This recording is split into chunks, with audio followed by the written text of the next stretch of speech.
You're about to listen to TADPOG. Tyler and Dave play old games. It's a comedy video game podcast. We would like to stress that the hosts are not experts and are really just very crass commentators. Seriously, this is an explicit podcast that happens to talk about video games sometimes. So please enjoy this pretty okay podcast with Tyler and Dave.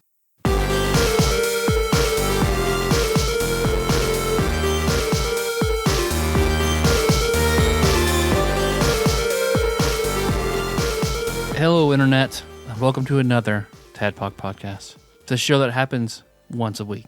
Yeah. Weekly. I almost said two. Once a week. I almost expected you. When you didn't say two, I was like, what? Twice? Once weekly, where two old guys play old games. Yeah. This week. So coming off I had a busy week, and we had wanted... I think the plan was try to do the Call of Cthulhu character creation. We mentioned that on the last episode. Yeah, but we could not get schedules to line up. So I mean, you and I were good. Yeah. Oh, yeah. No, we're always good. It's fine. We were fine. It's everyone. Yes, everyone else. As always, right? Always. So then you had the idea. There's a game you wanted to play. Yeah, I've wanted to play this game for a long time. It's been on my list. I say a long time. It's been on my list of games to play for probably the last 4 years. So I remember hearing about this game after we started the podcast. And since then, I've heard people on other podcasts mention it. And it sounded like a cult classic. And it sounded like maybe a good one for us to do on this show because we've done other Disney-themed video games. Other duck-related games. Other duck games. We might have... We're close to have done all the duck games, duck games. I feel like. Yeah. Duck, Duck, Goose, DuckTales. That was such a good episode. Yeah. That's the best Patreon episode ever. Naked Duck, Duck, Goose. In real time for 4 hours. Right. I mean, wasn't reviewed well, but hey, I had fun. That's all that matters, right? So we're talking about QuackShot. Oh, I like how we said it at the same time, like organically. QuackShot starring Mussolini.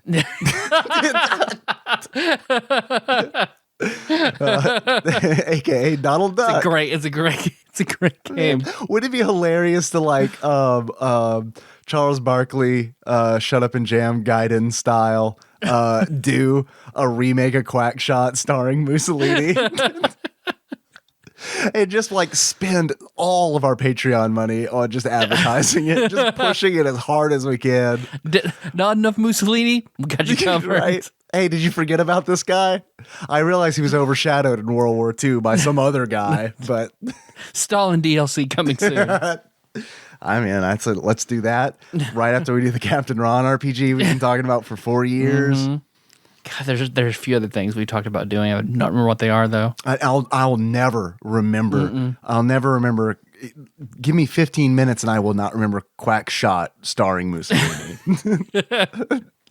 Because what was it? I got an Instagram message from Terrified Michelle, saying, "Oh, you need to get that. You should get that lump checked out that you were talking about." What lump? You talked about a lump? What are you talking about? I don't remember this either. She's one of you said something about having a lump on your stomach, and it's probably nothing, but you should get it checked out. Oh, you were talking about, you had that lump inside your tum-tum. I don't remember. I still don't remember. Yeah. I was like, I clear my cache after every episode, so I have no clue what you're talking about, but thank you for your concern. Let me remind you, we were recording and we had to take a break. One of the very few times that we have to take a break because you laid down on the bed. Yeah. I think it was a Patreon episode, right? Maybe. Melissa was on it, so probably. Right. Speaking of lumps, I have a doctor's appointment tomorrow. And I've got this weird looking thing on my chest, right? So it got me thinking. Hi, I'm Dave, your bespectacled host, by the way.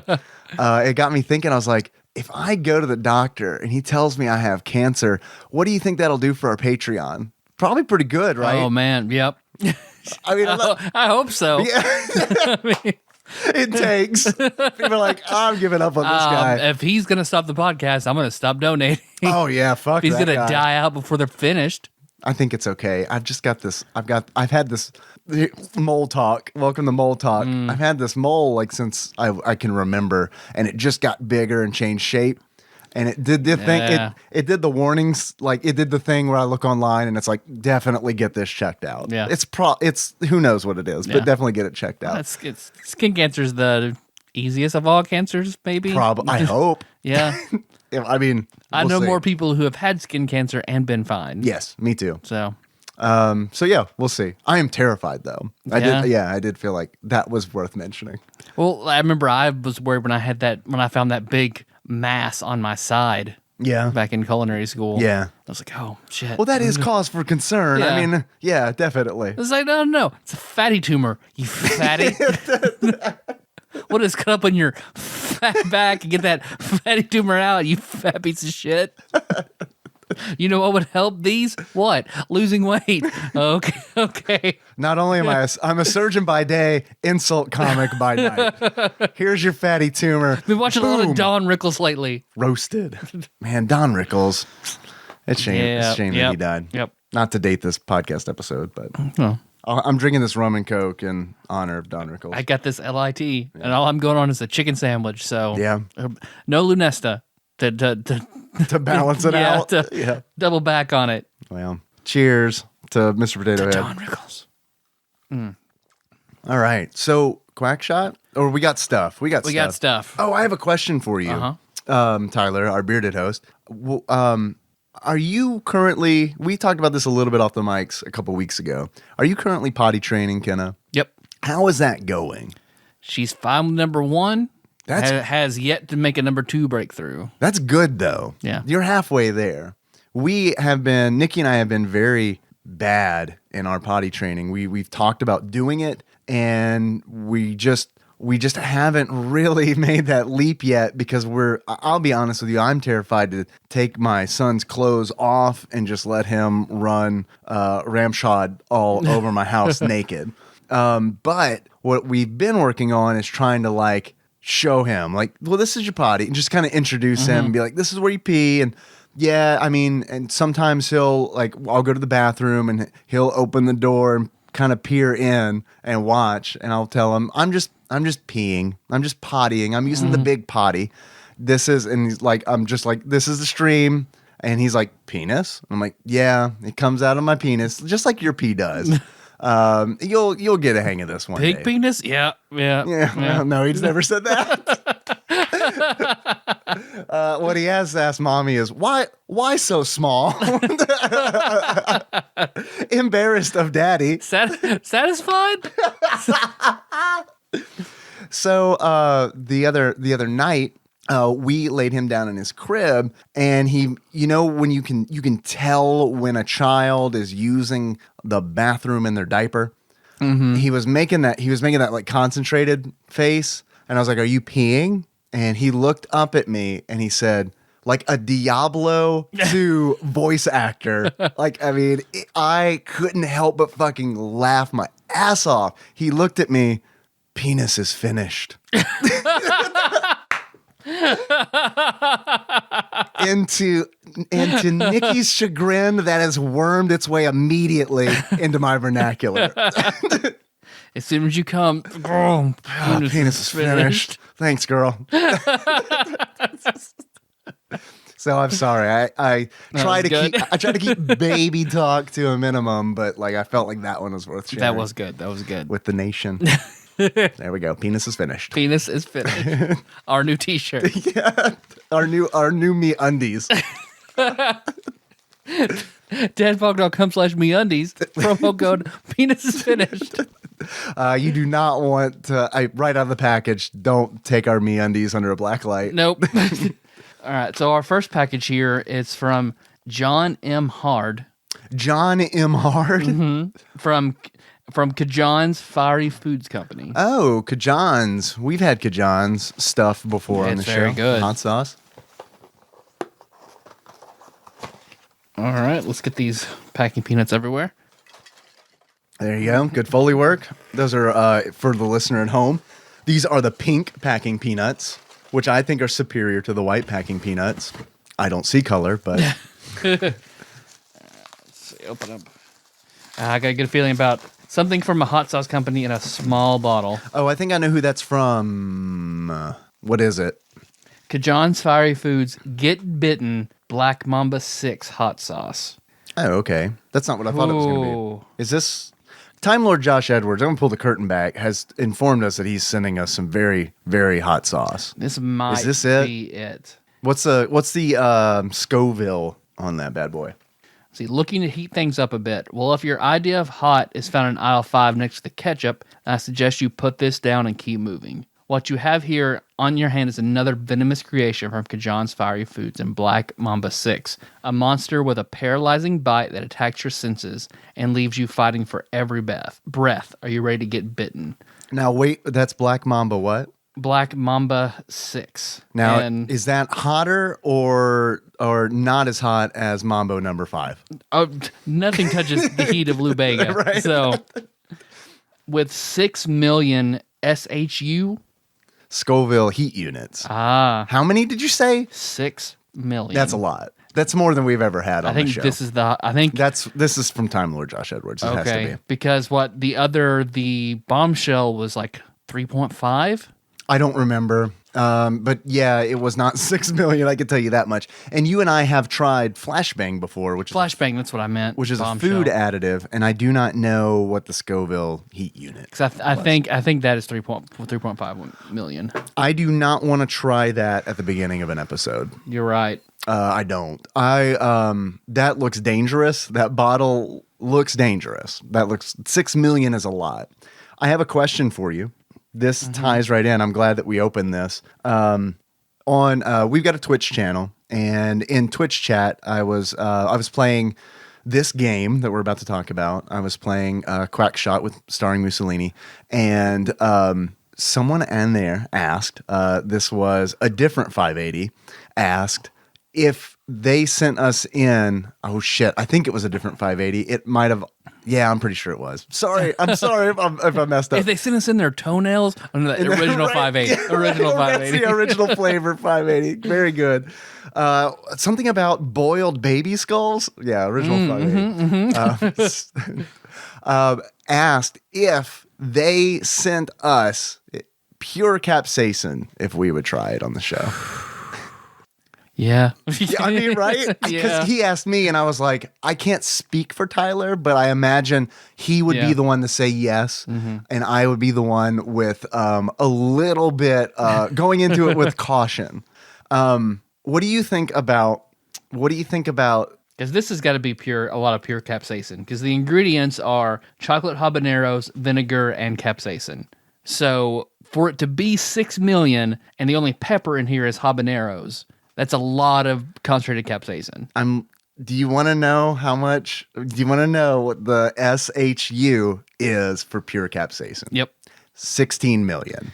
16 goddamn million. So we need to try this as a barometer. no, not at the beginning of a show. No. Here's my suggestion. Stinger Maybe a stinger, possibly a Patreon goal. to try this with the pure capsaicin. To try, well, yeah, let's do this as a stinger, and let's do the pure capsaicin. Pure capsaicin as a Patreon episode where we Yeah. take it at the beginning of the episode and then we vomit for 15 minutes and publish it. Okay. Okay. I feel like that is what's going to happen. We are spicy boys with a Z, but man, we're getting into some uncharted territory for me. Yep. Because I remember how bad Flashbang was. This is almost double Flashbang. Yeah, that's almost double flashbang. And then the pure capsaicin, Tyler is probably going to send us to the hospital. Okay. All right. So Patreon goal. Patreon goal, because we'll have to cover our ER bills. Yeah, our medicine. So once we hit $400, let's do that Patreon app. Okay. Is that a good one? Yep. All right. $400. We're at like $345 right now, so we've just got $55 to go. Okay. Which I am really worried that it's going to come quick. I would be surprised. That's why I'm very Okay. comfortable saying, okay, $400. Oh wow. Okay. All right. Cool. So you're really putting it out there. Yep. Okay. The gauntlet has been thrown. God, now I have to dread eating this Mambo number 5 You for the have to rest. dread getting money. No. I'm dreading the end of this recording where I okay. have to try this Mambo, Lou Vegas Mambo number 5. I've got the bagel chips right here. Okay. Are you ready? All right. So there we go. We have built-in stinger. All right, and then we have one other package that's been here for a little while from TADPOG Santa Akemi. That is in a very nice, sparkly, magenta padded envelope, bubble padded envelope. Ziggy stickers, of course, as always. Did I just drop what it was? I felt something drop out. I may have just dropped it. I don't even know what it was. We'll wait. It's fine. Okay, I think I found it. Man, I hope that's just a random thing you picked up off your floor. Well, it's 8 gig flash drive. Oh, okay. Okay. I'm gonna hope it's a bit of it's the piece of a Dorito. He sent us some clumps of fur. Let's see. Motherfucking tadpog.txt. Hey Dave, here's that drive I told you I'd get out in chat. On it you will find the following. Oh, we don't talk about that drive. But this Yeah. is how like a really like fucked up 7 style letter starts. All right, moving on. On this hard drive. Yeah, moving on to the game. Paranoia, that RPG I wanted you to play. Paranoia, yes, great. Nana- Wait. You mean the legal copy you purchased for us and put on that flash drive? Right. Thank you. Exactly. Nana to Kaoru, a manga. Kaoru is a 17-year-old virgin who has an SM fetish who secretly dreams about an SM relationship with a childhood friend, Nana. Nana's dogs. Nana.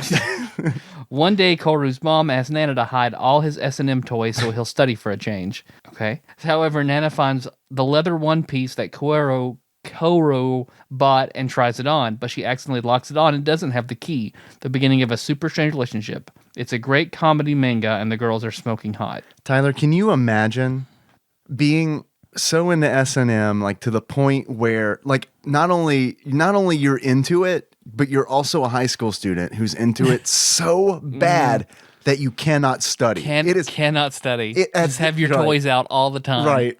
Yes. At this point, your S&M, your love for sadomasochism is a syndrome. Yeah. It's a hindrance to it's a disorder. That means it's too far. If it's compromising your regular life, it's too. Oh, I like that. Yeah. Everything's fine as long as it's not inhibiting your normal function. How do you measure that? I guess being able to Do you ask people? go to school, go to work, maintain relationships. Okay. When those suffer, then it may have gone too far. Like, will someone let me know when it gets out of hand? I don't know. I don't know. All right. I guess that's a friendship tester. Well, if you skip like 3 episodes running of this show to sit home and play with your S&M toys, then I might have to say, hey, You'd be man, concerned. Hey, Look, dude, we're almost a month behind in episodes. We are never going to people reach. are very concerned. Yeah, we're never going to reach 400 Pull bucks. that out of your butt and let's go. Right? Nana to Kaoru Black Label. Electric Boogaloo. Story side takes place 8 months into the main storyline. Blah, blah, blah. I don't know. I can't understand that. What do you mean you can't understand it? It's in Japanese? well, no, I thought he had put a parentheses on it. That's why I was like, oh, you don't have to read this. So that's why I paraphrased it. Oh, I But got you, I I don't got you. see a closing thing on it, so it might have been a mistake. And a while ago, I can't remember if Dave or Tyler mentioned it, but you said you wanted to read the Shadowrun novels. So here Yeah. there are. Okay, awesome. Thank you for purchasing those on Amazon for us, putting it on flash drive. Also, here's my favorite dating sim of all time. Kana Little Sister. This is the remastered version. Kana Okiri. It reduced me to tears when I played it in college. You have 2 sisters. You have a sister 2 years younger than you. Her name is Kana. She has been ill all her life and she spends more time in the hospital than at home. Because of this, Kana has always been a higher priority to you. In the past, you've experienced feelings of hatred toward her. However, all of this changes one day and you suddenly find yourself being more and more protective of Kana. Throughout her terrible ordeal, your feelings for each other slowly begin to change. It's your duty to protect Kana from all harm. After all, you love your sister and do anything to save your little sister Kana. Even... ... No, don't say it. That's it. Oh, okay. That's it. All right. You should be able to play it in about an evening unless you try to get all 6 endings. Anyway, thanks, guys. Hope to be able to make it to Louisville. Well, he did. Yes. She did. Sorry. Louisville, so by the time you read this, from Tadpog Santa. Thank you very much for the totally not copyright protected things that you sent us. So we've got 6 million Scoville hot sauce and an incest game. Is there a rule about using those at the same time? Please enjoy exclusively, mutually exclusive for one another. If you play the incest game and get into it, then you drink the 6 million Scoville hot sauce. Oh man, that's like a stopgap. Yep. Wait a minute. Oh, okay. Wait a minute. Check your gauge. Are you feeling turned on? If the answer's maybe or yes, take a drink of that. Take a drink of that jerk Mambo it number with 5. the 6 million Scoville hot Yikes. sauce. Take this toothpick and you know what to do with it. Oh. That's what's our Patreon goal for that, for the toothpick challenge? Like putting it in your urethra? Whoa. Is that what you were thinking? That's what I was thinking. Man, yikes. Yeah, that's totally what I was thinking. Okay. What's your price is what I'm asking. $1 million. $1 million? $1 million to put anything in my pee hole. Fuck that. Your price is a lot higher than mine. Yeah. A lot higher than mine. I'd do Thinking it. about it. I would do it for a year's salary. For sure. A year off work? Yep, you bet. For possibly what? Your 2 days splinters? 2 days of pain? No, I'm not gonna. You don't. Just I was thinking you just put a little bit in. You don't jam it in there. It's not a fucking hors You're just d'oeuvre. gonna kiss it. You're just gonna kiss the tip of it. Ugh. All right, now that I'm thoroughly Let's talk disgusted. about this. Let's talk about this game. We are off the rails into that fucking. What is that land beyond in Tiny Toons? Oh, that's Where Dodo's that's from. crazy land, right? Crazy town? Or is that a band in the 90s? It's both, right? We've gone off the rails into that place. Yeah, we're there. Wherever he lives, we're there. I need to mention this because we just opened packages. This is a perfect time. I want to mention, because we did not know last episode when we opened up the wonderful packages that contain the Golden Girls Mad Libs and the Gooter coffee coasters. Two I'm using one right now. Wonderful. Yeah, me too. Especially right now. Two wonderful fucking gifts. Those came in directly from Amazon, so we did not know at the time who they were from. But we heard from Yuri student, Janie. Yep. That she sent them to us. Yes. So thank you very much. Those were incredibly thoughtful gifts. Yeah, they were. They really, really were. They made my night when we opened that. So thank you very much. If you want to send stuff in, you can. This seems like a good time to tell you where to do where you can do that. We have a P.O. box. If you want to mail us something, you can send that to TADPOG Studios, care of Nicole Nance, P.O. Box 3785, Paducah, Kentucky 42002. Sorry, just felt like a good time to get that in there. Do you hear that, Dave? I do hear that. It sounds like a whole bunch of, man, you are opening that Mambo number 5. What are you doing? I want to smell it. You're gonna smell it? I want to smell it. Are you gonna be that sounds bad. I do not like that sound. Oh, stop it. Just put this butt plug in. Just raw dogging it. How's that smell, spicy boy? It doesn't smell. Are you gonna try some of that right now? No. It smells. No, it smells hot, but it's not making me cringe. I'm gonna save it. I'm not even gonna sniff it. Of course, I hear that sound, which sounds like the sound we just heard. I'm not even gonna. It's, man, thinking about that Mambo number 5, like being incorporated in some kind of butt toy, just really, like, you know, when a cat like gets freaked out and its hair just like stands up on its back, that's what it does to me. Which of course ushers in a segment that we like to call Dave Reads from Wikipedia. Okay, guys, there's gonna be some fun Japanese translations in this one. Just heads up. QuackShot, known in Japan as, I love this. Oh my God, I love this. Are you ready? Mm-hmm. This is what this game is known as in Japan. Okay. This is the English translation. I love Donald Duck, Georgia Unohihu. I don't know. That is a very, very different title than QuackShot. I feel like it was just like, that's not gonna translate. Or as it's known in Japan, Airabu Danarodu Daku Guraiji o no Hiho. and they feel like I nailed it, is a 1991 platforming video game developed and published by Sega for the Sega Genesis. It came out in Europe, came out in North America, and it came out in Japan, obviously. QuackShot stars Donald Duck and his three nephews, Tyler, you might have heard of, Huey, Dewey, and Louie. They threw in Louie. Wouldn't it be great? Normally, you never even get Louie. No, but he made it for this one. Right? Yeah, he showed up. They pulled out all the stops. You got all three nephews, dog. What about Webby? No. No, Webby. No. I have a theory that I want to share. We'll get into that later. So it's Donald Duck, Huey, Dewey, and Louie as treasure hunters, and it's part of a series of games published by Sega that were based on Walt Disney cartoon characters. Much of the plot and structure is taken from the first three Indiana Jones films, which definitely explains why Donald Duck is wearing this costume on the box art. He is dressed like Harrison Ford in Indiana Jones. QuackShot was released to mostly positive reviews from video game journalists. The game was universally lauded for its graphics, with magazines like Sega Pro, blah, blah, blah, blah, blah. People liked it. There we go. Whenever you said Walt Disney, whenever I think about Walt Disney, I think of His cryogenically frozen head. Yep. And Oh, the dog just entered. Hey, Bella. What's up? And she's gone.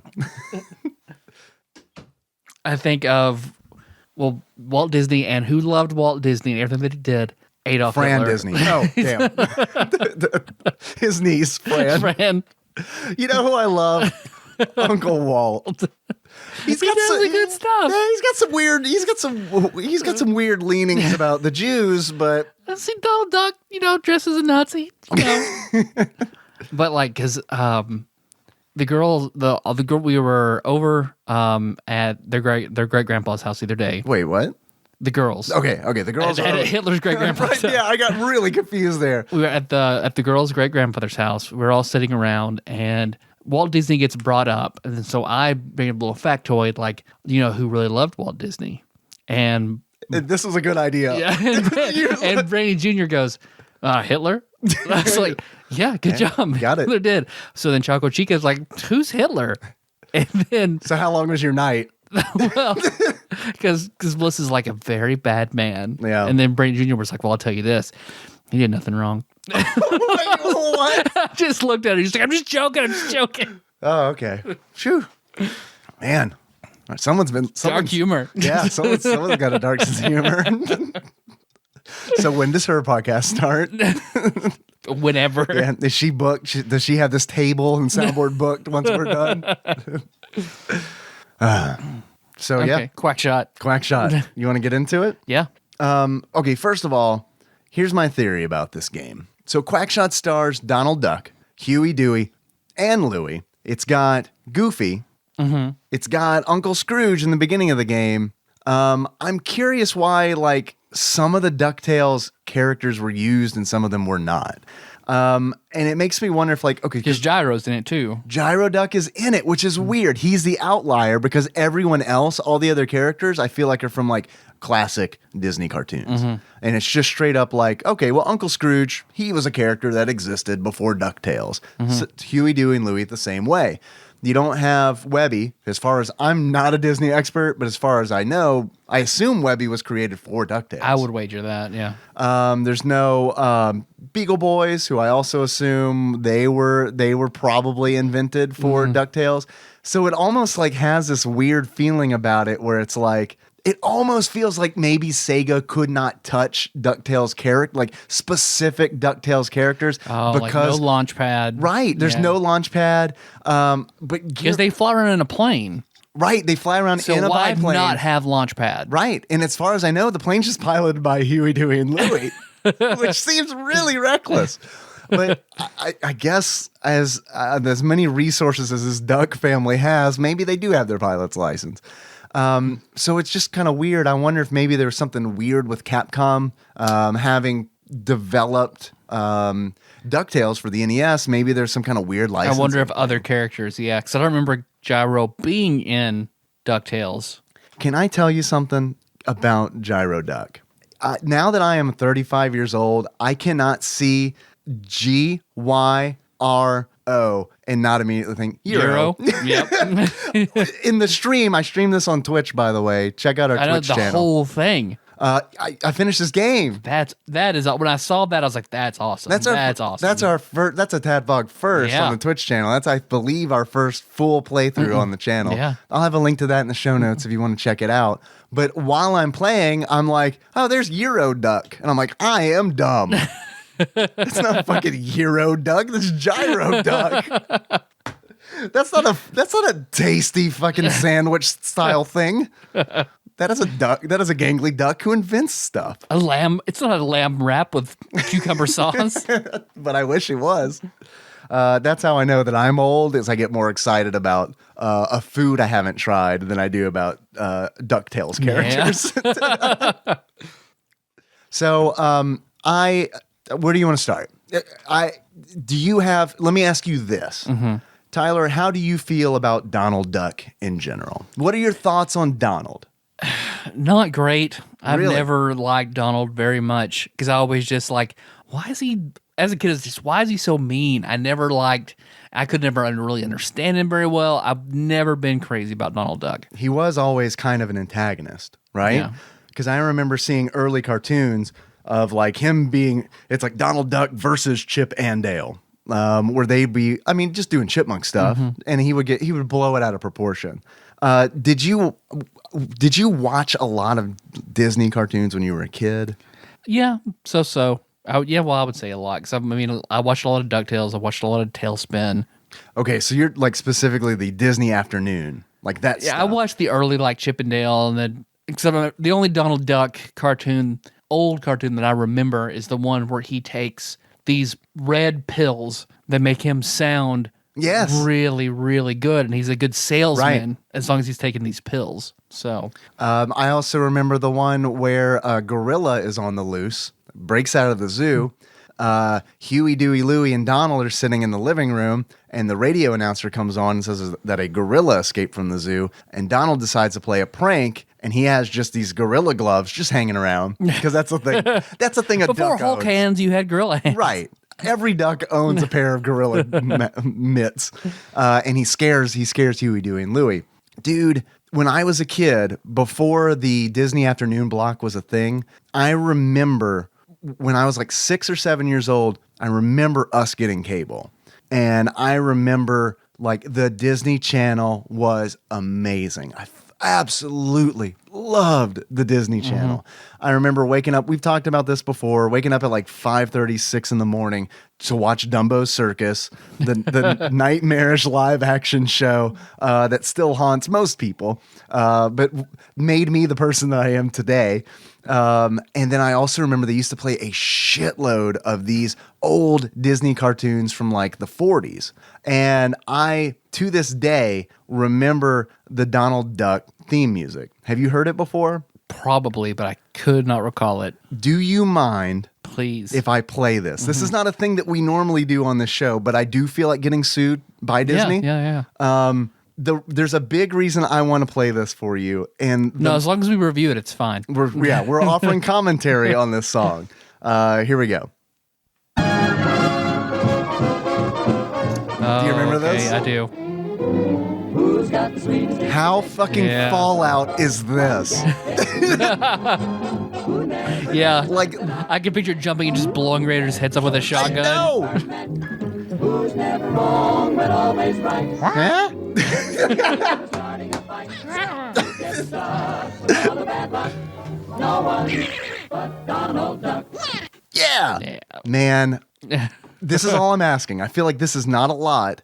Here's what I need to enjoy Fallout 4, because I did not finish Fallout 4, but as soon as someone invents the Donald Duck mod, I'm in. I would be surprised if it's not something similar is not out there. I'm back in. I'm back in 100%, where it's like all like you like have dialogue. Your character does this indiscernible Donald Duck speech, and then this music plays like every time you like get a critical melee hit or something like that.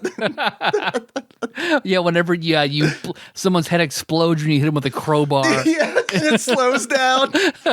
No one but Donald Duck.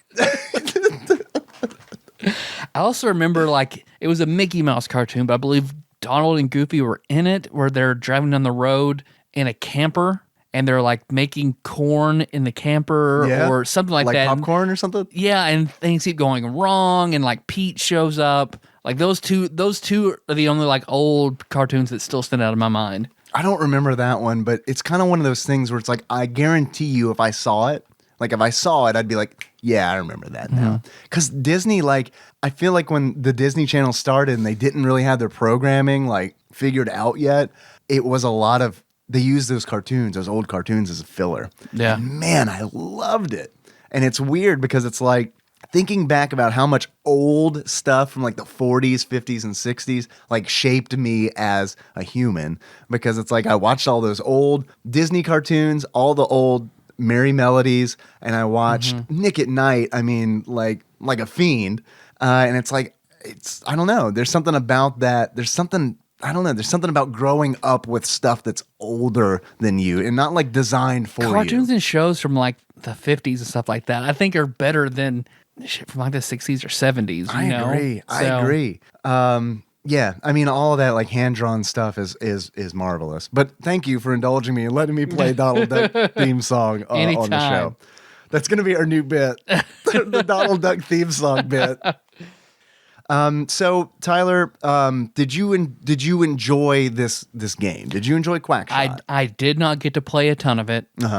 Like I said, like I've been, because this weekend, like Brandy Jr. wanted to go to a Panic at the Disco concert, so we did that. Panic at the Disco. Is that a what is that? Is that like the here? Let me just. It's a guitar band. It's a guitar band. So it's not like a singer band. Is that like a Teletubbies thing?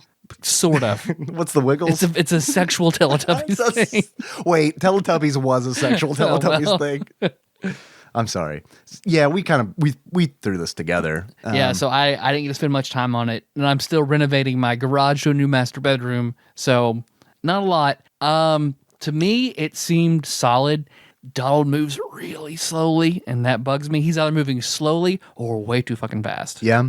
He does have a dash. The controls are very simplistic. This game kind of feels, it's a platformer. Didn't mention that, I guess. It feels like an 8-bit Jump and Shoot platformer. Man starring Donald Duck. Pretty much. Kind of like, I honestly do. I mean, there are parallels that can be drawn outside of it being in the Disney universe. There are parallels that can be drawn for gameplay to DuckTales and Darkwing Duck. It's a very simplistic platformer where you have 3 buttons that essentially do everything you need to. One jumps, one shoots, and one dashes when you hold it down. Despite it being simplistic, I really enjoyed this game. Sometimes that's good. It hit a lot of things that I like in a platformer.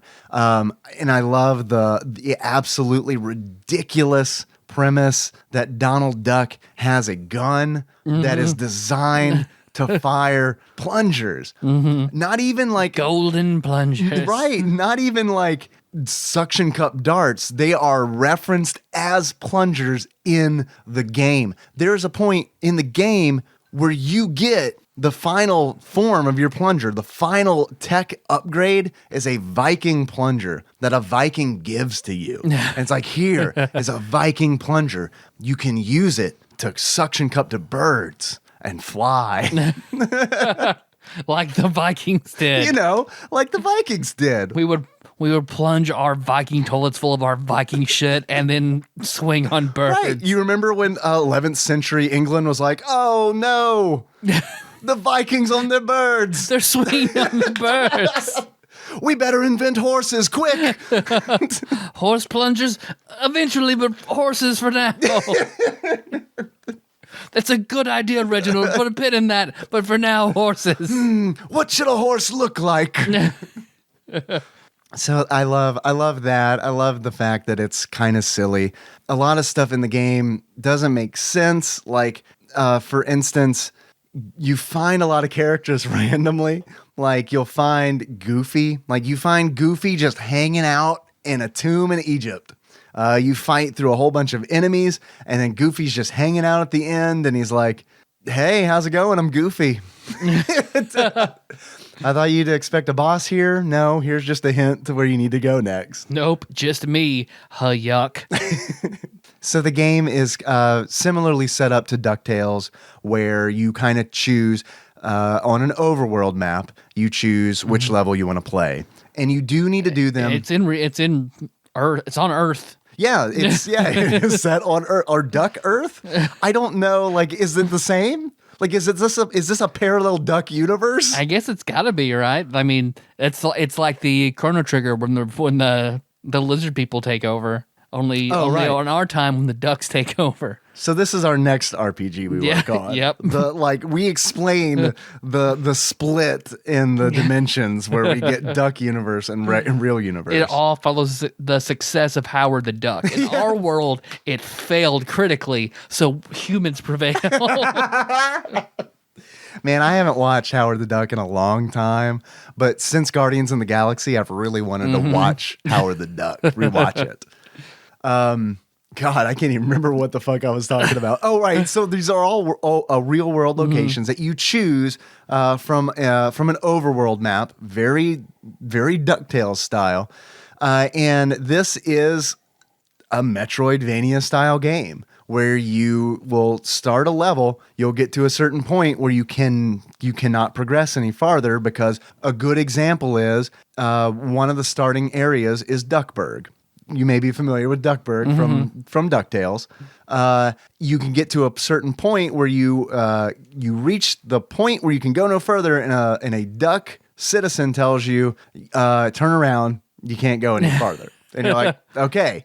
And then this game has a cool checkpoint system where once you reach a point like that, you put a flag down on the ground, and what that means is when you leave that level, you can come back, and when you come back, you start from that checkpoint. Okay. So that's kind of nice that they don't make you start over from the very beginning of that level. Yeah. If that had been the case, I would not have finished this game, because that is a thing that I hate. Yeah. And the fact that this game from 1991 respects my time enough to be like, no, we're not going to make you play through the whole level again. You're going to start from where you progressed to. Like, that in itself was like, okay, all right, I'm in. I'm on board. This is great. So then what you have to do is you kind of have these small puzzles where you kind of have to figure out, all right, I need to progress in Duckburg. What do I do? And you kind of like go to the different locations and try to like find items that'll help you progress farther. So that's kind of where that Metroidvania thing comes in, which is a genre that I'm generally not a huge fan of. But for some reason, when you slap fresh painted duck on it, I'm all in. And it's also doesn't feel at no point does this game feel grindy to me. And I think that is a thing that bothers me in Metroidvania style games. It not so much that it feels grindy, but it really feels like it has absolutely no respect for my time. Metroid, for example. I am gonna get blasted by the internet for saying this, but like Metroid is not a super fun game for me, because that game is all about the exploration. Yep. And I'm not crazy about that. What I do like is finding items to use in places that you've discovered earlier, but Metroid does that in a very open way. QuackShot does that in a very linear way, where it's like, put a pin in that. Oh, can't get past this point, Duckburg. Yep, bookmark that. Go wherever you want and come back whenever you want, and you can pick up where you left off. Okay. And I like that. I think that's cool. Yeah. Because I guess if I'm going to do a game like that, I feel like Symphony of the Night hits that sweet spot, because I can level up and get gear and sort of have something to stay entertained and be building to something while I explore. Yeah, dude. Adding RPG elements to a game, like to that genre, is huge. If Metroid had that, I would be into it, because it does. You're right. It now all of a sudden. That's why I love all the handheld Castlevanias. Yeah, because it's all like that. Well, I love it because it's like all of a sudden, like you said, I don't feel like my time is wasted. At least, like I may not be progressing, but at least my character is getting stronger. Yeah. So I like that. It doesn't feel like time wasted just wandering around. Right. Yes, exactly. Which there isn't a whole lot of character development in QuackShot, believe it or not. But there is a bunch of stuff that I do think is fun. A lot of the simple puzzles are fun. They're not super. You don't have to like be super smart to figure it out, and it takes just enough time where it's like, okay, I got this figured out. There are a lot of things that remind me of the DuckTales NES game. There are a lot of things that remind me of the Darkwing Duck NES game. One case in point is eventually your first upgrade to the plunger gun is it becomes a suction plunger where you can fire it at a wall and then you can use it as a platform to climb it. That's how you get past that section in Duckburg. You kind of make these ledges out of the plungers that you fire at the wall. Yeah. So that's real similar to the Darkwing Duck plunger arrow, for lack of a better term. Okay. There are some bosses that I feel like kind of get reused a little bit. If you remember the final boss in DuckTales, of course, the witch duck. What's her name? Close. It's Dracula Duck. Oh, okay. Dracula Duck is who you fight in DuckTales. In QuackShot, the boss in Transylvania, same stage as in DuckTales, is just Dracula. But he just happens to be a duck. They don't call him Dracula Duck. He's just Dracula, but he's a duck Dracula. And he is exactly the same. He is exactly the same. Like this is how he attacks you. He teleports to one side of the room, opens his cloak, and bats fly out. That is exactly how he attacks you in DuckTales. It's just a matter of instead of using your pogo cane, you're using a gun that fires plungers. Yeah. So it's just interesting to see these things that they borrowed from DuckTales. Yeah. DuckTales is certainly a game that I enjoy more than QuackShot, but QuackShot was fun. Still pretty good? Yeah, Okay. It was fun. It looks really good. Yeah, it does. I mean, it's like, it looks good like Aladdin looks good, where it's like, it's clear to me that they put time and effort into making this feel like a cartoon. Yeah. At least the best they could at the time. The sound is okay. It's a Genesis game. I didn't care. Yeah, that's it's hard to nitpick a game in particular when the hardware they're working with is just subpar. Yeah. So like, I didn't like the music, I didn't like the sound effects, but it's also not really QuackShot's fault because Genesis only works with like techno sounding stuff that can build on that tinniness. Yeah. Even the music I didn't think was super great. Yeah. Some of the other bosses I think they did a good job with, especially the final boss, who is essentially the whole time you were searching for a treasure and you unlock a hidden point on the map, a hidden plot point on the map, which is like Treasure Duck Island, I think is what it's called. Pretty much anything in this world, just add a duck somewhere in it and you're golden. You've created a new thing whole cloth. The boss for that is like this Templar Knight duck who has this throwing and returning bastard sword that whenever it hits a wall, like blocks start falling down from this like temple. Okay. So I think it's pretty cool. Did you get to play with any of the other guns in the game? I did not. There is two other guns. There are two other guns besides the plunger gun. There is a popcorn gun. Can you guess what that does? It pops your corn. I assume, yeah. What? You put popping corn in the chamber and then you fire it in like a shotgun. It's like the spread gun from spread. Contra. Okay. The getting ammo for that is super rare. And then there's also a bubblegum gun, which is the gun that Gyro Duck gives you when you find him. Okay. And that actually kills enemies where the plunger typically just stuns them. And it gets really... Because I thought they were really trying to avoid like that Donald is killing people. Yeah, I know. It is kind of weird that they do like offer you, because I thought that too. I was like, okay, they don't want Donald to kill people. I get it. Because you're essentially killing dogmen. You're killing, or catmen, I guess. Pete's gang, they're cats, right? Cats, yeah. He has caught wind that Donald is on the trail of treasure, and he has decided that he is going to follow him with his gang. I believe they're called the Ducky Gang, which doesn't make sense to me. Why would his gang be called the Ducky Gang? Makes no sense. I don't get it. No makes sense. No makes sense. I cry. So when Pete puts Donald in a fig 8. Give me fig 8. Right? No, like, does Donald truly cry in fig 8? I say yes. So it's kind of weird because it's like the beginning parts of the game, you're just stunning these catmen, Pete's gang, until Euro shows you the way of murder. And then you kill him with the bubblegum gun. I guess they're trying to tell you that sugar's bad. It's Maybe. It's a deep cut. There are a lot of things in this game that do not make logical sense. And I just chose to accept it. Like, for instance, there's also something that doesn't make mechanical sense. There's a life meter in the game, which is measured by apples. I feel like, okay, that seems like a Disney thing. They measure things in apples. It's fine. All things boil down to apples in Disney universe. But there's also a temper gauge. Did you notice this? That makes sense for Donald Duck. Okay. Right. Exactly. And I thought that was a nice touch. They're like, okay, they're trying to pull in that Donald Duck rage personality. I like that.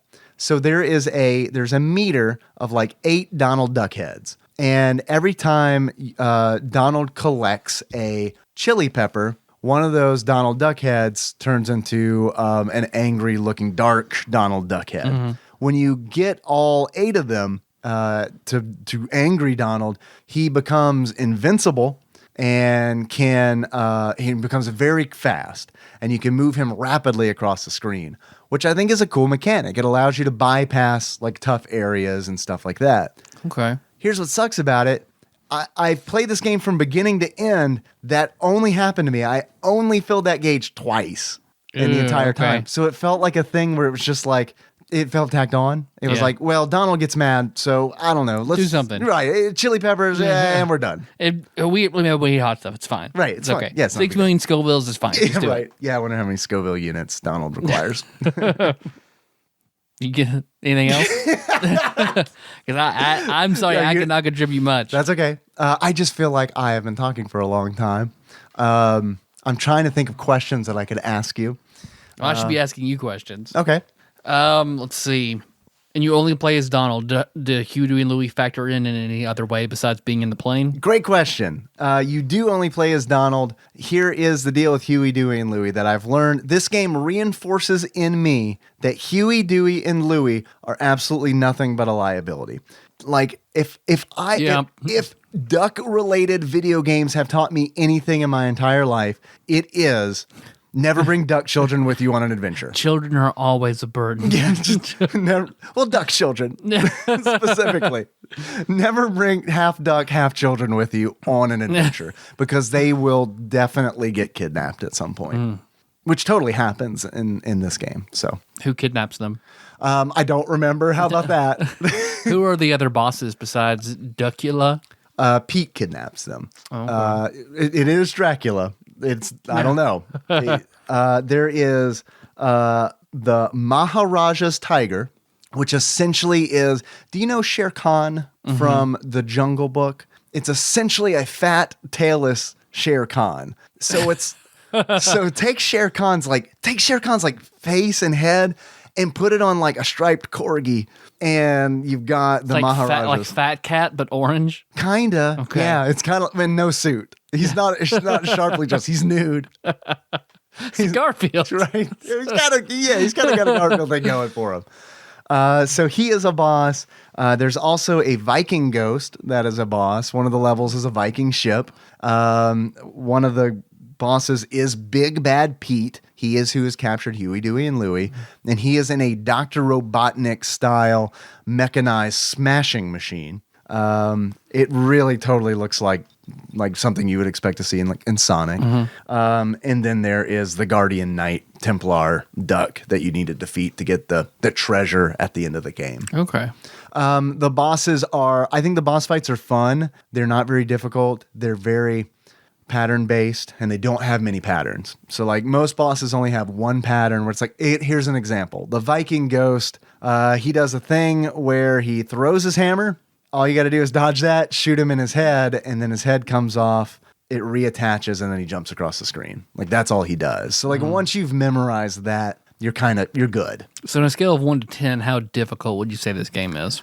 On a scale of 1 to 10, I'd say it's probably a 4. I don't think it's super difficult because I finished it in 3.5 hours, and that is going in pretty much blind, not really knowing a lot about the game and not looking anything up. It does the difficulty does kind of ratchet up a little bit at the end. That last level gets tough. It has some tricky parts. I hate to break it to you, but there are disappearing blocks that do appear over a bottomless pit at the part just before you fight the final boss. God. Yeah. So that part is kind of tough. Up until the last level, I felt like this game was pretty breezy. Like this was a nice casual game, and then it does get to that last level, and it does feel like they're like, let's tighten the screws on this duck machine a little bit. Okay. Do you have any achievements for it? I have a few achievements. My first achievement is Plunger. I hardly know her. And in order to unlock Plunger, I hardly know her, you need to fully upgrade your Plunger to the legendary Viking Plunger, which, as we know, is a +1 construct Bane Plunger gun. My second one, I have another one, is let me take a serious quack at this. And in order to unlock, let me take a serious quack at this, you need to finish the game in under 24 minutes and 17 seconds, which, as of this recording, is the current world record on speedrun.com for this game. When I was playing on the Twitch stream, a speedrunner came in, and I felt humbled and shamed because it was all go away. Right? You could just go away. Yeah. Which was actually turned out to be really awesome because he was like giving me tips. That's something that I've learned to like, man, I love Twitch chat because like, first of all, it's fun talking to people, but also people are like, here, let me help you on this. I see you're having a hard time with this part in the level. Why don't you try doing this? So it like helps me just kind of like, you know, like when you're driving on the interstate and it's rainy and you start to fishtail a little bit, it's almost like the people in Twitch chat are like the hands of God that like come down and like grab the back end of your car and you're like, it's fine. Don't quit driving. Just keep going. You're safe. Do you have any achievements for this game, Tyler? Let's see. Duck Al Bundy. Okay. And that Please be shoe related. I wish, but I remember Al walking out of the bathroom with his plunger lot. So if you shoot a total of 300 plungers, you get Duck Al Bundy. How many touchdowns did Al Bundy get in the game he always talks about? Is it 4? I have no idea. I honestly can't remember. I want to say it's 4. It's been a long time since I've seen that show, though. So a new idea for a podcast. You and I do an episode by episode podcast on Married with Children. Okay, yeah. That has to exist. That is a podcast that has to exist. Because the latest show that Melissa and I've been watching has been Sons of Anarchy. So that is Katie Seagal is the main character. And it's just like, I'm watching that show, and it's like, man, Peggy Bundy is hard as shit. Is it Darkest Timeline, Peggy Bundy? Man. Or is Married with Children Darkest Timeline, Peggy Bundy? Ooh. I mean, she murders people in Sons of Anarchy. Does she really? She's really good because Melissa was asking me, she's like, what do you think, out of everything that Katie Seagal is in, what do you think she's best in? And I was like, Futurama. Leela in Futurama. She is is. exactly She's what the I best said. in Futurama. I love her in Futurama. She's so good. She's great. Yep. And I remember when I learned that it was her, I was like, because when I was a dumb kid, I didn't realize that Peggy was a comedic role. I just didn't realize it. I knew that Married with Children was funny, but like I didn't really get it. You know what I mean? Like I was too young and too dumb and full of existential dread to realize that this was that Peggy was a funny character. Yeah. Like it took Futurama is kind of like where I came online for Katie Seagal, and it's like, oh, she's fucking funny. Is she funny in Sons of Anarchy when she murders people? A little bit. All right, good. I'm glad. She shows like, okay, she's a solid actress. And how long has she been married to Steven Seagal? Oh, forever. Okay. Forever. Since the beginning of time. Yeah. Back when giants ruled the world. They're the reincarnation of Adam and Eve. Right? Oh man, I love it. All right. So if we're casting Genesis the movie, Genesis the Bible movie. It's Adam and Eve. It's Katie and Steve. Oh man.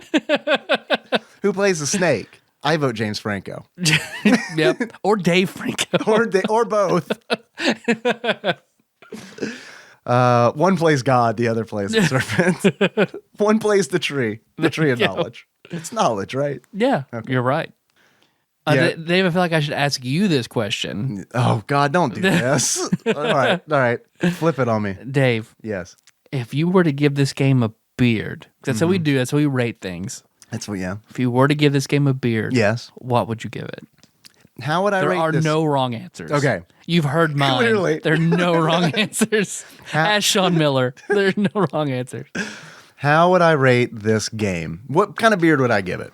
I would give it the long, luxurious, downy white beard of a Templar Knight duck defending his treasure. Okay. And it's because this game is a treasure. All right. Yeah. All right. Passes. Yes. All right. Dave, if you were to give this game a pair of glasses, Yes. what kind of glasses would you give it? Okay. Tyler, I would give this game a pair of Euro ducks, tiny circular glasses. That don't even line up with his eyes. They just sit on his beak somehow. You're catching on. Because while perhaps stylish and certain people might like those glasses, at the same time, there is a design flaw in it. And so I feel like that sums up QuackShot. I really enjoyed this game, but it is by no stretch of the imagination a perfect game. Yeah. And everything lined up just right when I was playing it where I wanted to finish it.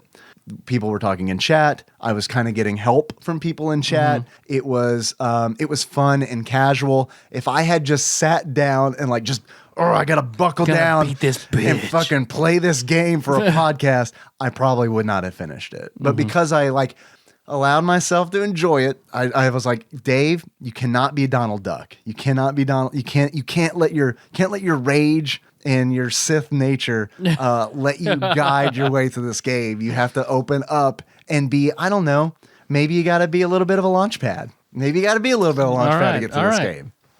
Oh, to be a launch pad. I know, right? That is the duck who's got it made Yeah. in Duckburg. Yep. It's Launchpad. His boss is loaded. You know he's paid well. And not only that, he's friends with Darkwing Duck. And he's just a happy guy.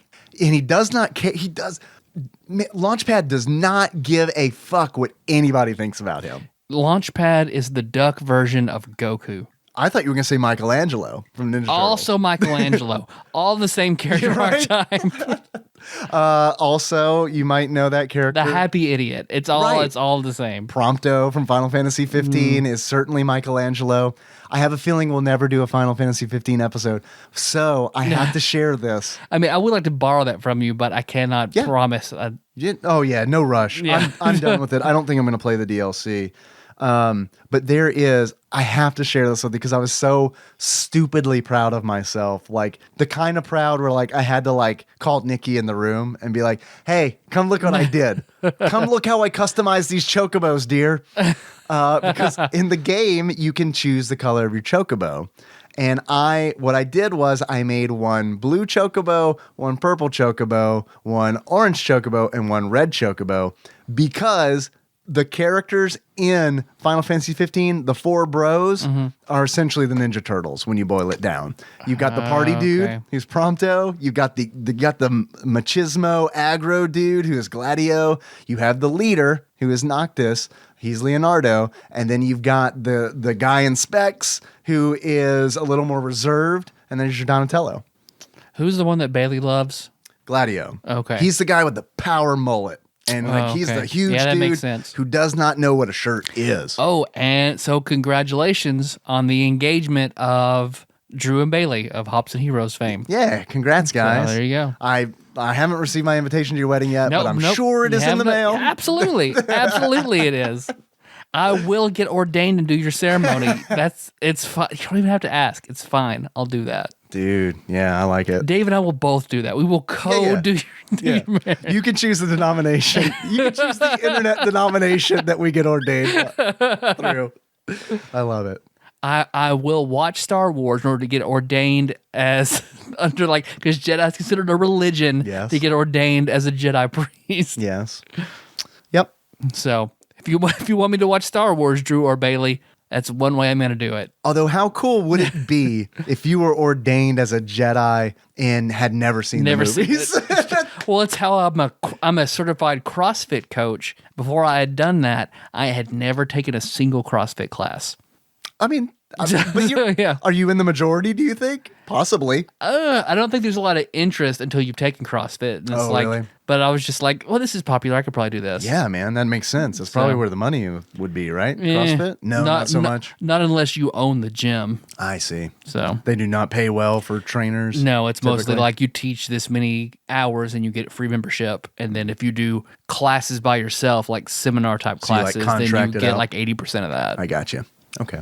But it's also dependent on the owner. So Well, I know at my gym that I pay $10 a month for, it costs like $100 a month. they do not have CrossFit.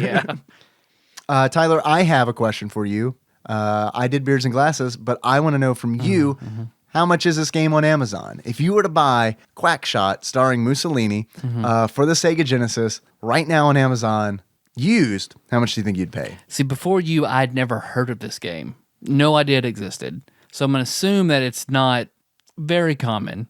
So it's not dirt cheap, but I also know it's Disney, probably plenty of copies out there, so it's not going to be super expensive. So I'll go for $9. $9. It's a very good guess. Tyler, actual retail value of QuackShot starring Donald Duck for the Sega Genesis used at the time of this recording is $11.99. All right. Not that much. Yeah, I beat Nicole. Yeah. Anytime I have to do this by myself and I don't go over, I beat Nicole. Do you think, I win. Yeah. Do you think, I win. How much do you think Nicole She would have said $11.50. $11.50? Yeah. Then she would have won because it's she went over. $11.99. Oh, I thought. Never mind. Yeah, you're right. Sorry. $12 then. I did you? She said $12. I honestly think that this game is worth that. I definitely got 3.5 hours of enjoyment out of that, and that is more than I could have gotten in a movie. So Okay. that makes it worth it to me.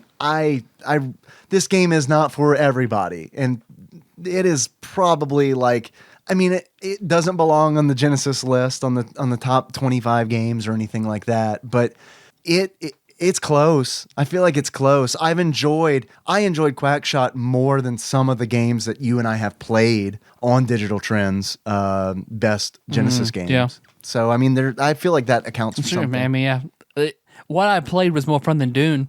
So Yeah, same here, which is probably going to make some people mad, but look, it's a moot point. It's just a Cal's Cal's opinion doesn't matter. I thought about giving you a quiz, but I didn't have time. So I thought about a quiz, I've got too. a different one though. No, you want to do it on the fly? But in lieu, You just look at things around the room. You want to play a game of I Spy?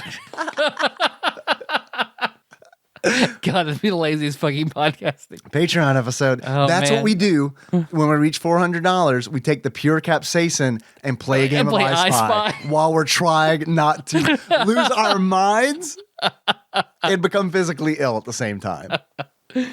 Yeah, fire style I Spy I Spy with my little with my blistering bloody eye. something burning. In lieu of that, though, we should probably take some calls. You want to take some calls? Yeah, That let's sounds take some good. calls. We haven't done that in a while. Let's take a look. All right, here we go. We are in September of 2016. Let's get in our time machine and go back to September.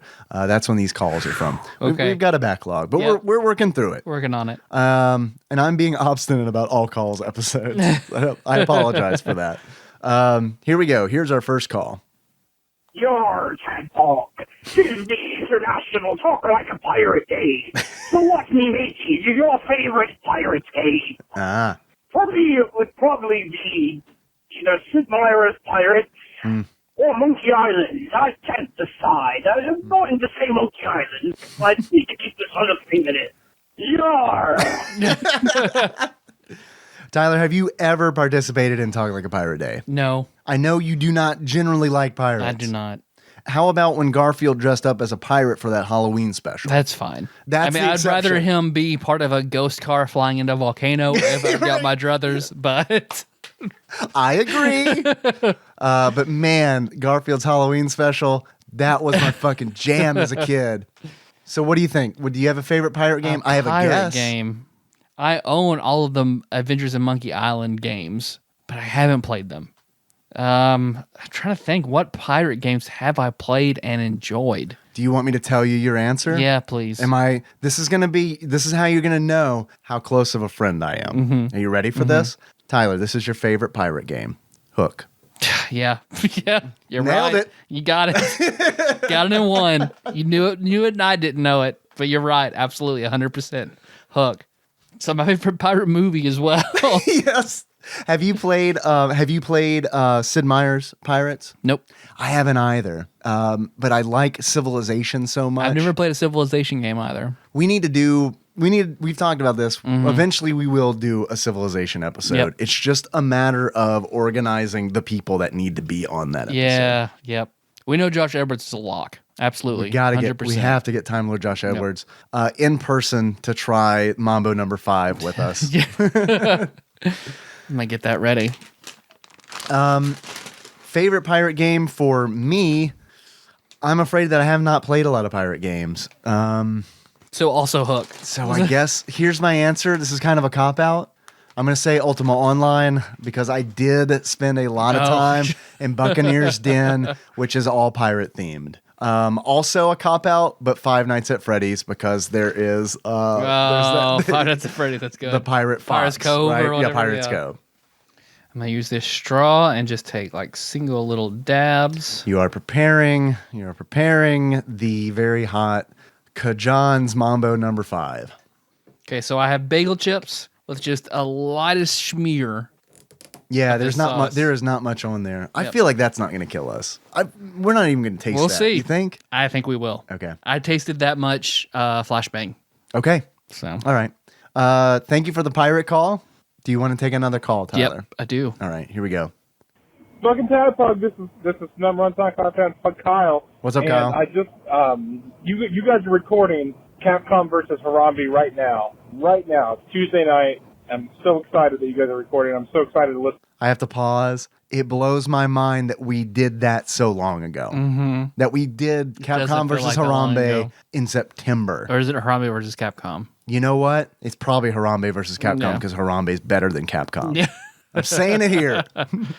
Tomorrow morning. I'm so hyped. Also, the last 2 episodes, you featured my stories at the end, and I'm very honored. You pooped in the ocean. The one about the looking at my brother's butthole and the one showering with my dad. And I'm going to tell you I'm going to try to think of some more intimate stories of things that I've discovered over my years and my stories of discovering them. Yeah, I'll figure it out. But Dick's out for Harambe. I'm so excited. I hope that Dick's out in the... Oh, I'm driving back from a bowling league right now. I'm at work. I don't actually like bowling. It's like my work. My No one coworkers. does. But our name is Balls Out for Harambe.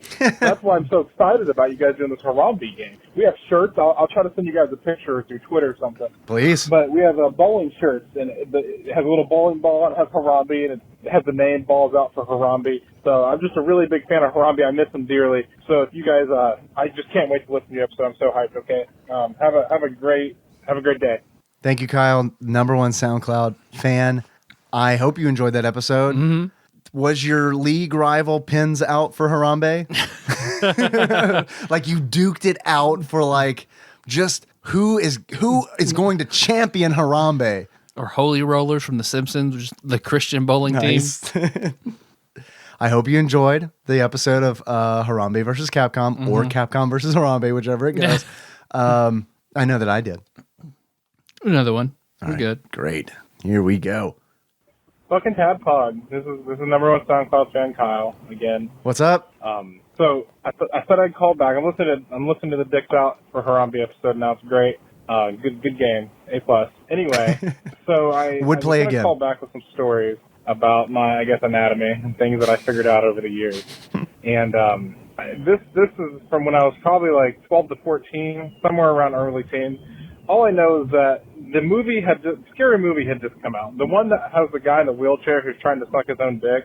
So, being David Cross. me, of course, as a young teenager, I was like, I can do that. I could probably do that. I feel like we've all been there. Again, we talked about last episode. I was pretty hefty. I was a hefty kid. So I get out of the shower one evening, go to my room, and I sit on the floor. So there's me naked sitting on the floor, and I'm like, okay, I'm going to try to do this. And it's go time. Kind of grab my ankles with my hands and just try to do like a real. That's fucking commitment, man. I never did that shit. I was always just kind of like, I did like a sit up, and I'm like, this ain't gonna happen.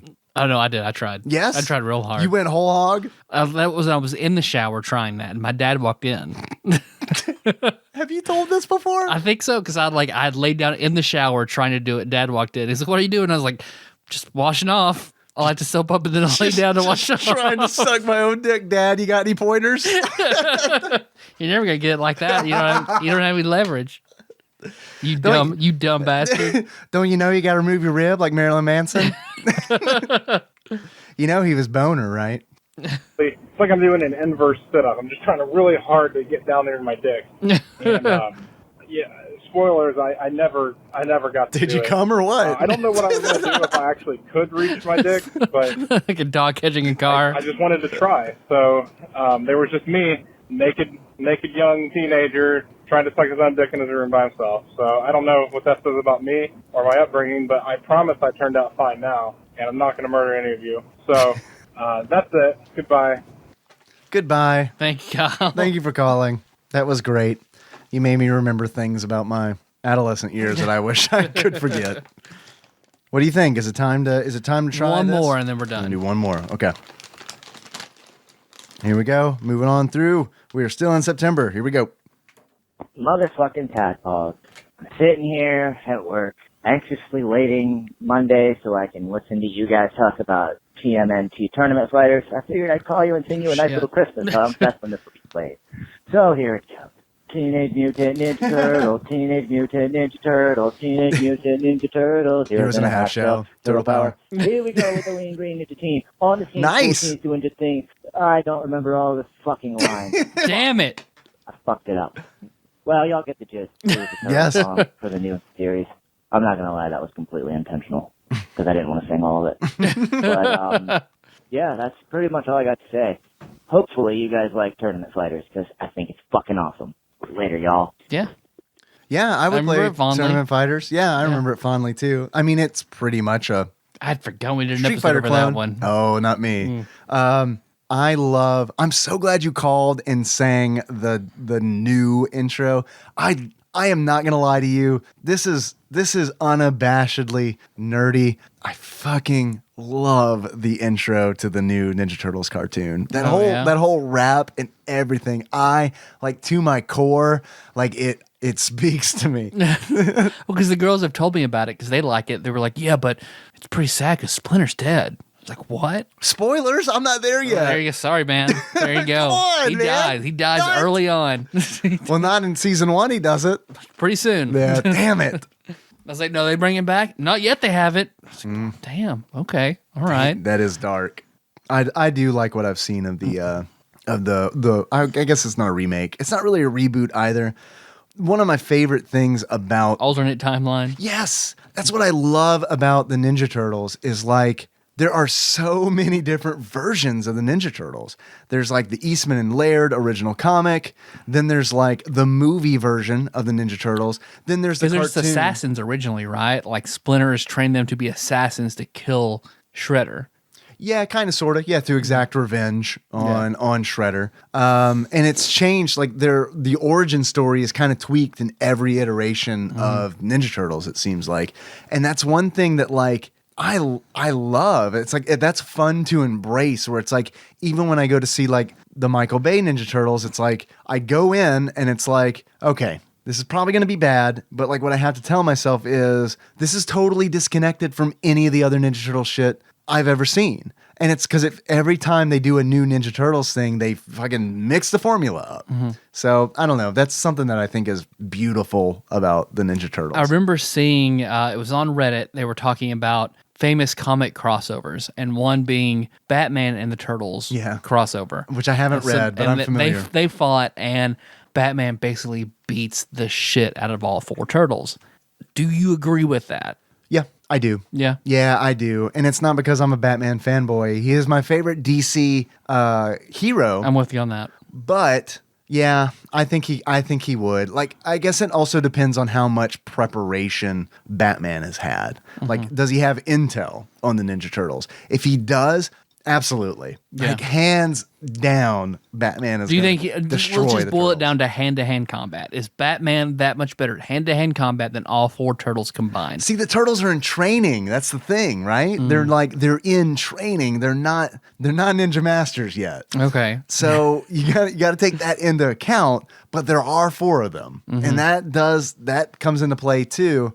Here's the other thing. I think that the only Ninja Turtle that is willing to go as far as he needs to take down Batman is Raphael. Yeah. So really, I think you're looking at Batman versus Raphael. Because I do not think the other ones like have it in them to take down Batman. Okay. And then Raphael versus Batman, it's Batman. Yeah, it is Batman. It's Batman. Batman versus any turtle, yeah, okay. And I feel like the Ninja Turtles like psychological weaknesses are so obvious that Batman with his like greatest detective mind would be able to be like, oh, Raphael's a rage freak. I'm gonna get him completely out of control. I'm gonna goad him, get him completely out of control, and then he's done. Michelangelo, I'm gonna sprinkle some fucking pepperonis on the ground. He's done. Bad pepperonis. Right. There you go. Leonardo probably got a daddy complex, so I'm going to work that against him. He's not a good leader. Look, 2 of his comrades are already down.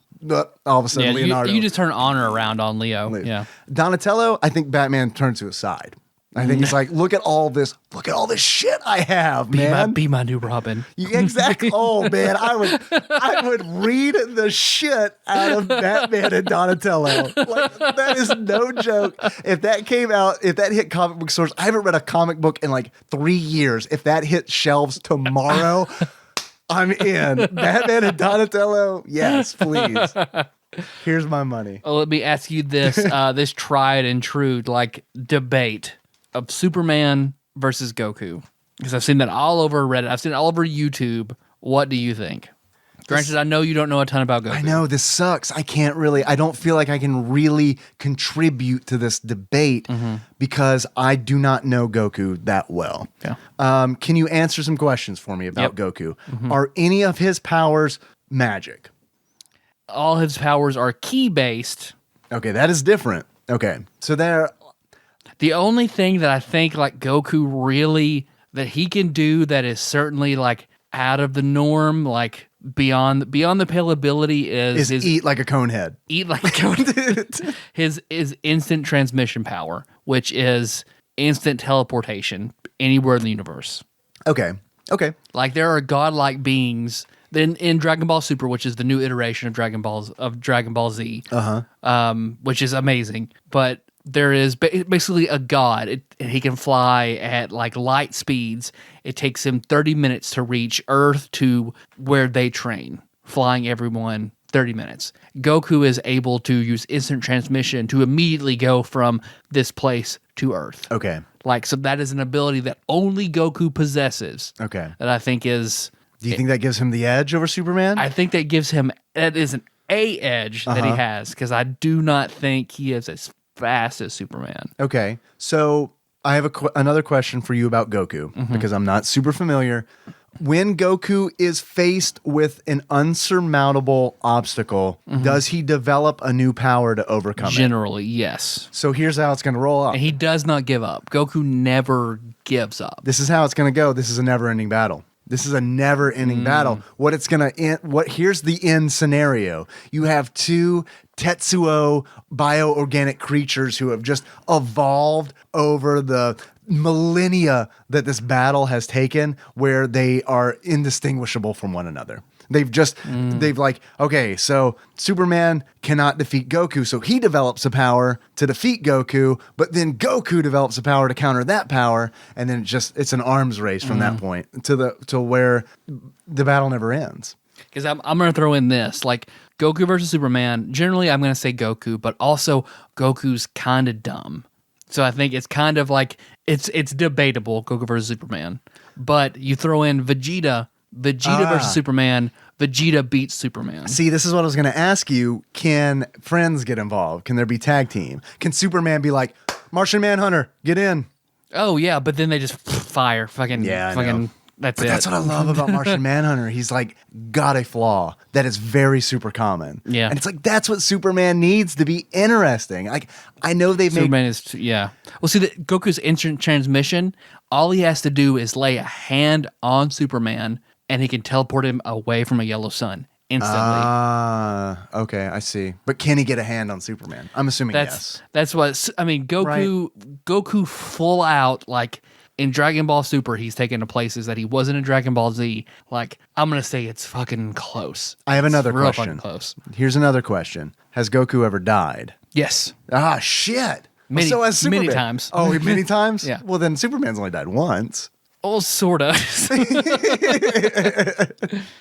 No, he did. I own that comic. Because I want to say Goku has died. He dies in the second episode of Dragon Ball Z. Because I've seen him with a halo or that something. That means he's dead and he's in the afterlife. Okay. So I want to say he's died, to my knowledge on top of my head, at least twice. Then I got to give it to Superman. Yeah. Superman's death count is 1. Goku's is numerous times. His coma count is 1. Right. Yeah, right. So, I don't know. That's a tough one. I am not qualified to answer that question, but I've learned a lot about Goku today. Yeah. Dragon Ball Super is good. I'm really enjoying Dragon Ball Super so far. Now, is that was a movie that just recently came out? Dragon Ball Super? There are 2 movies in Dragon Ball Super so far, but Dragon Ball Super I like it, but Dragon Ball Z is pretty old. Dragon Ball Super is where I think the creator finally stepped back up and he's like, okay, let's do more. Yeah. And it's a continuation of Dragon Ball Z. So throwing Dragon Ball GT out the window. Yeah, picks up where Z left off. What is Dragon Ball GT? GT is where the creator Gran was Turismo? not. They just race in cars. There is a Dragon Ball Z where they do that. No, this sucks. Where they're like, Goku's wife is like, you need to get your driver's license. No, but this sucks. He's like, I can fly. It's like, it's still, you need to be normal and get your driver's license. But Dragon Ball, after Dragon Ball Z is over, they wanted to make more money out of it. So the creator refuses. They're like, well, fuck you, we're going to do it anyway. So they make their own spin-off series that is generally not taken well. Yeah. Dragon Ball GT. Yeah, no one likes it, huh? No one really likes it. It kind of goes off. It goes off the rails. Like they try to recapture Dragon Ball, but they don't do it very well. Did they do like so? It's like when Doug went to ABC. Right, exactly. That is the perfect metaphor for what Dragon Ball GT is. Piccolo's no longer green; he's blue. People are freaking out. He wins the lottery. What's Bulma? Is that the character? Now all of a sudden she has shorter hair. Oh fuck that! Oh fuck that! She doesn't have bunny ears anymore. They're pig ears. Okay. I'm trying. I'm working really hard. But then, Super comes along and it picks up like right after Dragon Ball Z, and it's so far I think it's really good. Okay, cool. Yep. I have seen a little bit of the original Dragon Ball. Original Dragon Ball is funny. I liked that. That was straight up just like seeing that recently has been like, oh, this actually kind of looks like a funny anime. So it is. It really is. It's a very different tone from Z. Yeah. You know what I love about us having taken those calls? I do not feel like we have nerded out like that in a long time. Yep. A long time. Like we just became nerd beasts is what we did. Yep. And I loved it. Like I just wallowed in it. I love it. Well, thanks for listening, everybody. You can find the show on iTunes, Stitcher, SoundCloud. Yep. Let's see. You want to give us a call? You want to be one of the people who calls us? Yeah. You can do that at 270-883-2555. Leave us a voicemail, and we will send it to our very expensive screening program, and then they'll just spit back out the best stuff. So if you got played on this episode, congratulations. You are the best. I didn't mean to step on you there. Oh, no, you didn't. Did you have other things? I was trying to think. Do you want to send us packages? Do you want to send us super hot sauce and flash drives full of like appropriately purchased media? Here's the thing. Here's what sucks about this pure capsaicin that we both agreed to take if we get a our Patreon to $400. That ends the spicy stuff. Like that is, once we have pure capsaicin, that's it. Nothing's hotter. The sun. Yeah. Just the sun. You guys eat the sun? Okay, at $500, we'll eat the sun. I'm going to make this an official Patreon goal. I'm going to go to our page and I'm going to $400, pure capsaicin, and all caps, exclamation mark. Perfect. I'm all for it. Let's see. If you want to send us something, you can send that to TADPOG Studios, care of Nicole Nance, P.O. Box 3785, Paducah, Kentucky 42002. Nice. We do have a Patreon, in case you didn't notice from us mentioning $400 goal for like, thank you for listening to this hour-long commercial for our Patreon. If you would like to donate there, you can at patreon.com/tadpog. A big, huge thanks to everybody who donates on there. It is a really good feeling to know that we are supported, and that we are not just spouting our words into the ether. I'd like to take a moment to thank a few people who have recently donated or upped their donations. I'd like to thank Exalted Lord Micah Purdue for recently upping his donation twice, riding that penny train twice. I don't have Ryan here, so I'm going to have to do it myself. Thank you very much, Micah. I would also like to thank Persona Warrior Cody for upping his donation, riding that penny train, just like Exalted Lord Micah Purdue started that penny train. Thank you very much, Cody. And I would like to thank Joey Webster for editing his pledge, upping his pledge significantly. Yeah. So, Joey, thank you very much. We really appreciate it. And I know it's not a penny train, but here you go. Also, Tyler, I have a question for you. Seeing his name reminded me. Have we mailed those shirts, the signed shirts back We out have to him? not. Okay. All right. That is my bad. Okay. He asked me on the Twitch stream, and I was like, oh, man, I do not know the answer to that. That is me, and I've been out of town, so I'm sorry. We'll get that to you soon. Okay, cool. All right. Well, that's cleared up. So there you have your answer, Joey. Thank you very much for increasing your donation. If you would like to join the ranks of the TADPOG, what we call the TADPOG upper crust, you can do so at patreon.com/tadpog.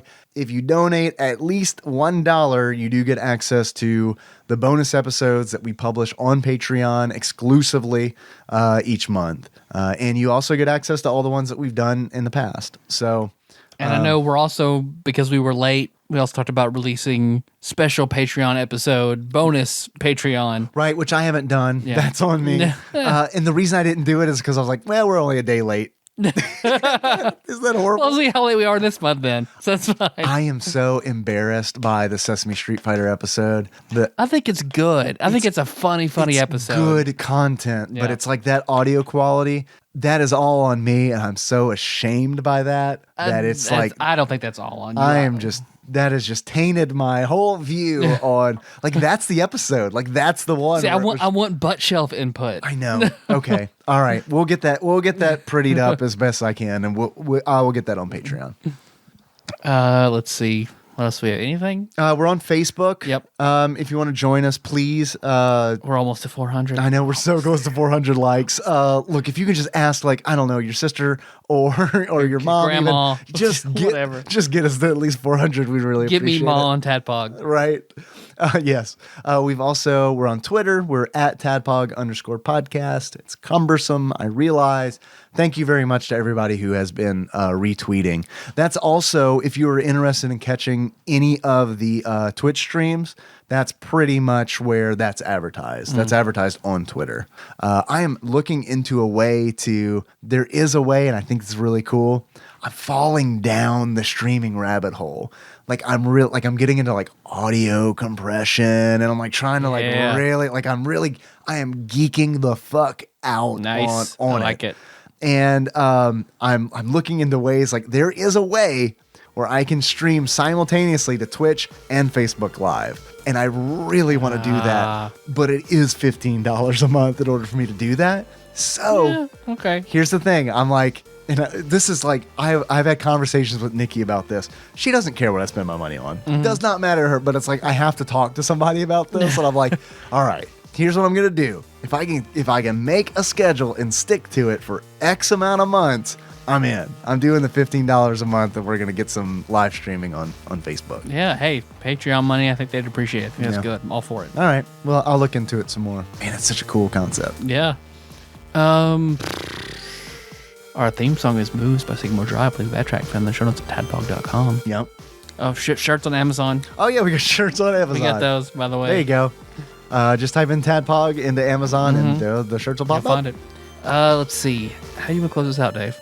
Like a scared boy who's about to eat a whole bunch of hot shit Okay. for a stinger. All right.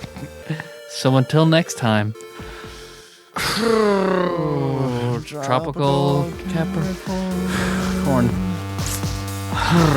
That sounded less scared. We just sound like we were resigning our fate. Like, isn't that- Melissa, I have prepared 3 if you would like to participate in this. And we got this in the mail from that package. 6 million Scoville hot sauce. If you want to try it with us. Would you like to try it? For our Would you stinger. like to get violently ill with us? All right. Yay, Melissa's in. If you sit at a microphone, we can capture all your audible gasps. Yep. Grab the Pepsi. Yeah. Oh, I have a feeling this rum and coke is going to be gone in a second. Yep, there's barely any on there. So what's the rule here? Do we just eat the whole bagel chip? I would say so. Yeah, there is not much on here at all. Are you sure this is Do you enough? want this one? You have a lot on There's yours. a scotch more on this one. There's not. There's more than a scotch more on yours. You mean put a little more on yours? Yeah, let's even it out a little bit. I don't Okay. want. I want this to be fair. I need to suffer too. All right. You used a straw to spread it on the cracker. Please don't forget that you used that straw. Oh, it's a busted ass straw. Fuck that straw. We just Fuck that keep it straw. around. Okay. You Here we ready? go. Yep. Here we go.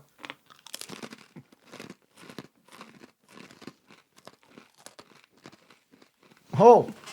Yeah, it hit me in the back of the throat. That bagel chip helps. Very intense. The bagel chip helps. I mean, I put just a slightest smear. We didn't put enough on there. Yeah. This is very, very, very, very, very hot. But I feel like I should be dying right now. I gotta see. Just wait for it. You think it's going to happen? Oh, it's building. It is building. Oh, shit. Give me another one. Okay. Oh, man. You going to do another one? Yeah, if you're doing another one. All right. Melissa, you going to do another one?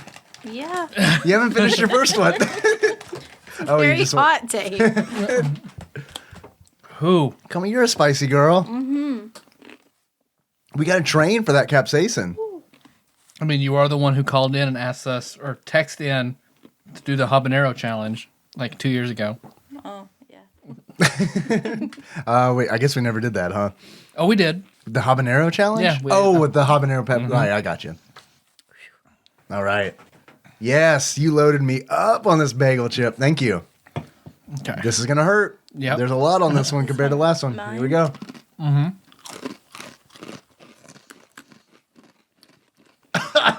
Yep. Yeah, that's hot. Man. I got to be honest with you. Yeah. Can I be 100% perfectly Uh-huh. honest with you? We need to check and see how much flashbang is. Like what the Scoville units in Because flashbang was. flashbang felt like a chemical burn. Flashbang fucked my tongue up. It did feel like a chemical burn. You know that scene in Fight Club where Tyler Durden's like puts the lide like just right on his hand? Like that's what flashbang felt like to Yeah. me. This sauce is very, very hot, but it's not flashbang level. Pretty good. You all Pretty right, good? Melissa? Yes, I'm great. You're pacing around. You were pacing I around was the room like a looking for caged the tiger. other hot sauce that we tried Oh, I see. Oh, it's in the to fridge. compare it. Yeah. No, I'm feeling it. It's like my gums hurt. Your gums hurt? I feel it in like the base of my tongue, back of my Yeah. epiglottis. Yeah, flashbang is 3.5 Scoville. Flashbang's 3.5? Uh-huh. This heat is sticking with me. Like, I mean, it's not going anywhere. I feel it on the sides of my tongue and in my gums. Man, that pure capsaicin's gonna suck. Yep. Yeah, because I mean, I feel I'm sweat. Like I'm not overwhelmed with it, but like it's there. It's painful, Oh, and yeah. I'm sweating. Yeah. Yeah, it is painful. It is painful for sure. I mean, it was like a drop. a fucking drop. Whew. Well, we'll just train on that stuff until we reach the $400 I'm about to mark. say, because I would eat this again. This isn't so bad that I don't want to eat it. I have a question eat for it you. again. Tyler, would you be willing? This is unprecedented for TADPOG, but if we got the Patreon to $400 a month, would you be willing to do the Pure Capsaicin I Spy episode on video? Yeah, absolutely. Because I feel like that would be. You need to see we're going the to be reaction. crying. Okay. Yep. Okay. Cool. Absolutely. Melissa, will you join us for that? She has said she would do video before. What are you talking about? Oh, we've set a Patreon goal. If we reach $400 a month, we have a listener who would like to send us, a listener named Chris, who would like to send us a some pure capsaicin, which is like, what do we decide? 16 million. 16 million. And what is that? 6. Oh my God. Okay. So if we reach $400 a month on Patreon, we are going to play, as a Patreon bonus episode, we are going to play a game of I Spy after immediately taking the pure Shit, capsaicin. okay. And now we're going to do it on video. We're going to sweeten the pot. Okay. We're going to get the 400. We're going to get the 400 faster than you think. We are the kids in the cafeteria elementary school who just like eat bugs for dollars. That's So what my we are. brother. Okay. Who? Okay. Thanks. Yes. Have I told you that story? No. No. My brother was at church camp, and of course they took the church bus. Don't touch your eye. I was going to touch mine. And they scooped a bunch of shit off the floor and paid him to eat it, and he did. Do you know how much they paid him? I think it was probably like less than 15. $15? Yes. Hey, you got a pretty good deal. So it was just a bunch of shit. I mean, your brother's the same one I talked about in the show about like at church camp was different challenges. Like, let's only eat ice cream for 5 days straight during this week. that sounds let's not flush the toilet this whole week.